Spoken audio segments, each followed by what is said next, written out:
Welcome back to Policing TV. Here again with retired Inspector Lance Valcour formerly of the Ottawa Police Service, but also with service with the Canadian Association of Chiefs of Police and also the IACP, the International Association of Chiefs of Police.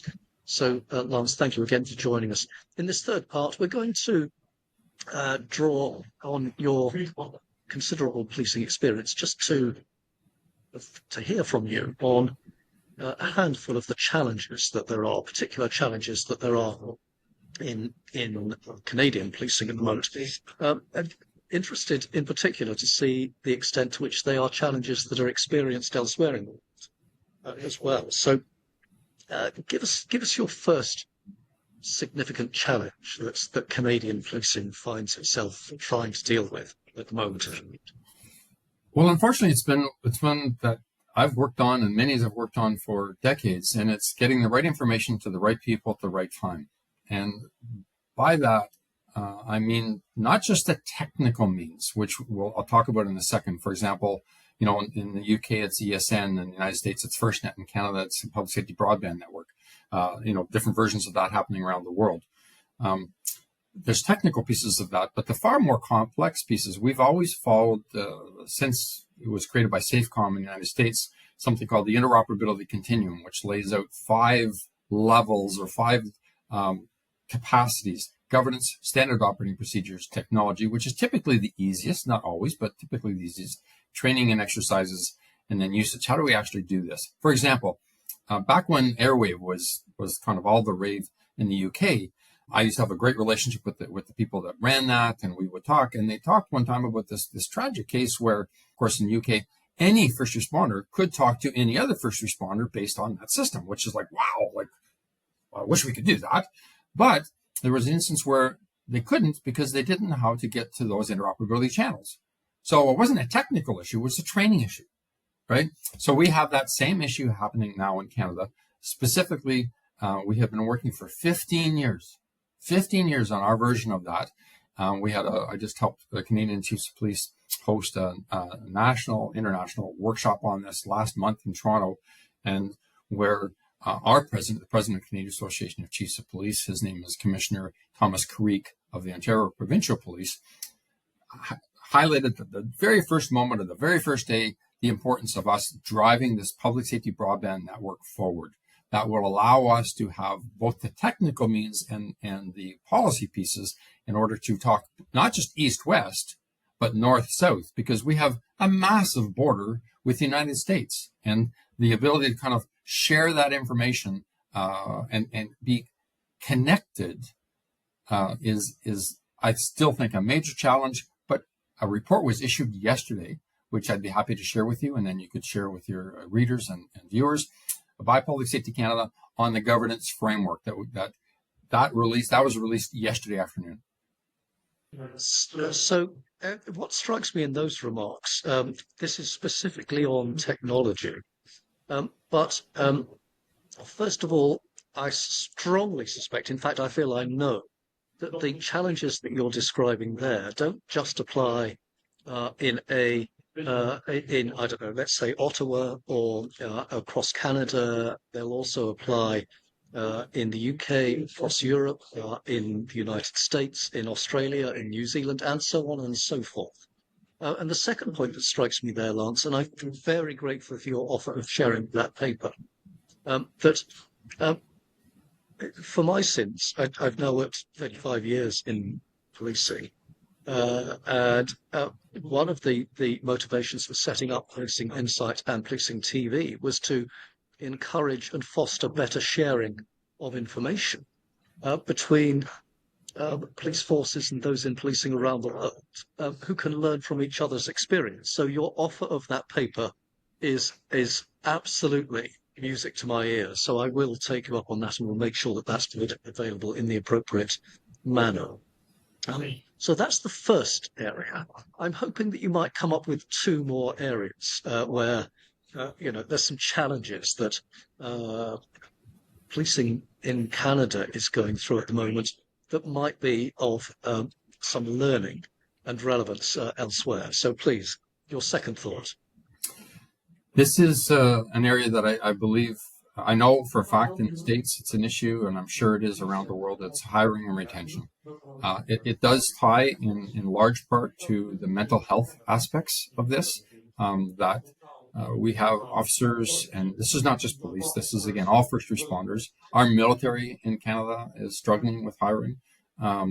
That there's this kind of a challenge there of getting the right people to the table. So I'll give you an example. For a period of time, and I know this is the situation in the UK, for a period of time it was well, if they don't have a university degree, well, we don't want to hire them. And yet, you might have someone, for example, in the UK or Canadian military world who has served overseas in Afghanistan multiple times, it might be an NCO, but doesn't have a degree. So are you telling me that that person who has shown leadership, courage, strength, commitment, dedication, resolution, they wouldn't be a good police officer? Now, again, I'm biased. I barely got out of high school. Barely. I mean, they literally almost had to kick me out. So, and I think I had a fairly successful career. So to say that someone wouldn't be a good police officer unless they have some form of degree. So that's a bit of an issue. And then, but the retention issue is, we have all seen, as my book outlines, terrible, terrible things. And that has a weight on us. And now what we're seeing is, because of that, when people go off for mental health related reasons, there's A, we have to do way better at supporting them. But B, there's also the reality of we need to have officers on the street. So how do we do that? These are big questions that much smarter people than me need to answer. But that would be my second, not necessarily less important, but second topic that I want to talk about. I strongly again suspect that those retention and recruitment challenges are pretty universally felt.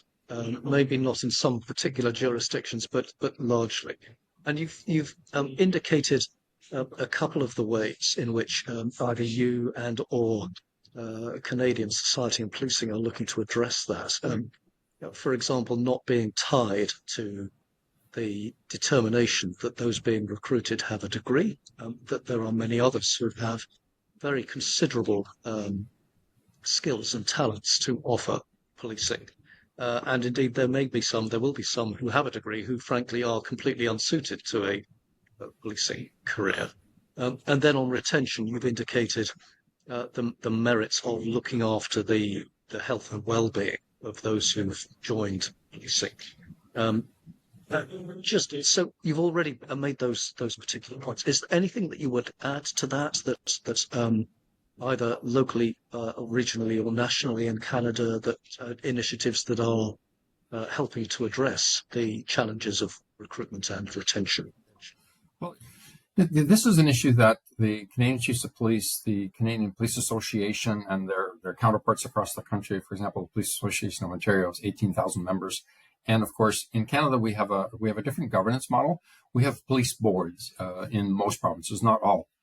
And these are independent of, for example, in the United States, the chief of police typically works for the mayor, and they serve at the pleasure of the mayor. That is not the way it works in Canada. We have an independent board that's kind of separates that.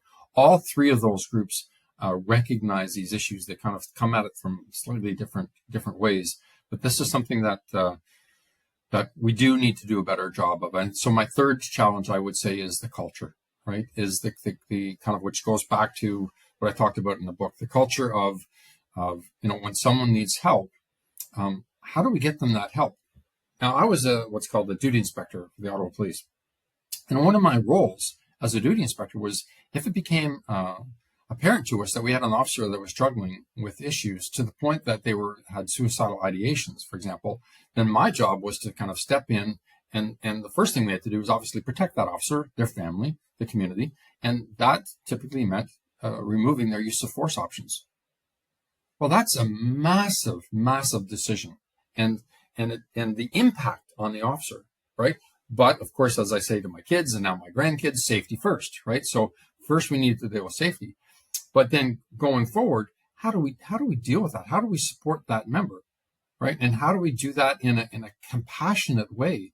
And that's why I think we have groups in Canada that are kind of encouraging us, and correctly, to do a better job on the culture side. Because if an officer is struggling, don't we want them to come forward and say, I need help, right? And we do, but we can't. If they think that their career is going to be harmed, then it's difficult. So there's this challenging balance between a duty of care to the individual, to the individual's family, to society as well, protecting society, and also be able to, for the individual and indeed their colleagues, being able to come forward and for that individual's own good, for the individual's family's own good, and society's well-being, come forward. So a challenge there, and it won't surprise you, Lance, for me to say that I recognise what you've described in Canada as a challenge that I have seen elsewhere in the world, northern and southern hemispheres. So there's so much more that we could explore. We've already, in 3 separate videos, this being the third, covered a lot of ground. What I will say as we come to a conclusion on this video is I'd very much welcome the opportunity to pick up again with you for Policing TV on these and potentially other matters. But in closing, I will just mention again the book that you have written that we talked about in detail in part 2, the title being If They Only Knew, A Cop's Journey with Addiction and Mental Health. On that note, Lance, thank you very much indeed for your time. I wish you and your family all the very best, and thank you for talking to Policing TV. Thank you very much.